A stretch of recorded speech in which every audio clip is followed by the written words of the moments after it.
Hi நண்பா, big Boss season 7 நிகழ்ச்சியில் பிரதீப் வெளியேறினதுக்கு அப்புறம் எப்படியாவது அர்ச்சனாவை பிக் பாஸ் டைட்டில் வின்னராக வர வைக்க வேண்டும் அப்படின்னா பிரதீப் ரசிகர்கள் அனைவருமே பார்த்தீங்கன்னா போட்டி போட்டு அர்ச்சனாவுக்கு ஆதரவு தெரிவிச்சுட்டு வந்தாங்க. எல்லாருமே எதிர்பார்த்ததை போல அர்ச்சனா டைட்டில் வின்னராக பார்த்தீங்கன்னா வந்திருந்தாங்க. இந்த ஒரு நிலையில தற்பொழுது அர்ச்சனா செய்துள்ள செயலால் ரசிகர்கள் பெரும் அதிர்ச்சி அடைஞ்சிருக்காங்க. அதாவது பிக் பாஸ் நிகழ்ச்சி முடிஞ்சதுக்கு அப்புறம் ஒரு பார்ட்டி பார்த்தீங்கன்னா வச்சிருக்காங்க. அந்த ஒரு பார்ட்டியில பிக் பாஸ் போட்டியாளர்கள், அதாவது மாஸ் மரணம் பாடலுக்கு நடனமாடும் ஒரு வீடியோ பார்த்தீங்கன்னா தற்பொழுது சோசியல் மீடியாவில் ட்ரெண்டிங் போயிட்டு இருக்கு. அந்த ஒரு வீடியோவில் மாயா, நிக்சன், பூர்ணிமா இவங்களோட அர்ச்சனாவும் சேர்ந்து நடனமாடும் ஒரு வீடியோ பார்த்தீங்கன்னா வெளியாயிருக்கு. அர்ச்சனாவும் சேர்ந்து அவங்க கூட ஆடினதை பார்த்த ரசிகர்கள் பெரும் அதிர்ச்சி அடைஞ்சிருக்காங்க.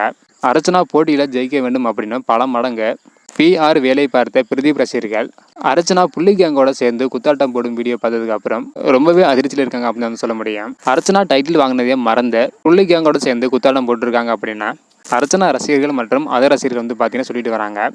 ஓகே அன்பா, நீங்கள் சொல்லுங்கள், ஒரு பார்ட்டியில் நிக்சன், மாயா, பூர்ணிமா இவங்களோட சேர்ந்து அர்ச்சனா குத்தாட்டம் போடுற வீடியோ சோசியல் மீடியாவில் ட்ரெண்டிங் போயிட்டுருக்கு. இது பார்த்தீங்கன்னா சர்ச்சை ஏற்படுத்திருக்கு. இதை பற்றி நீங்கள் நினைக்கிறீங்க அப்படின்றத மறக்காமல் கமெண்ட் பண்ணுங்கள். இந்த வீடியோ பார்த்தீங்கன்னா மறக்காமல் ஷேர் பண்ணுங்கள். ஓகே அன்பா, தேங்க்யூ.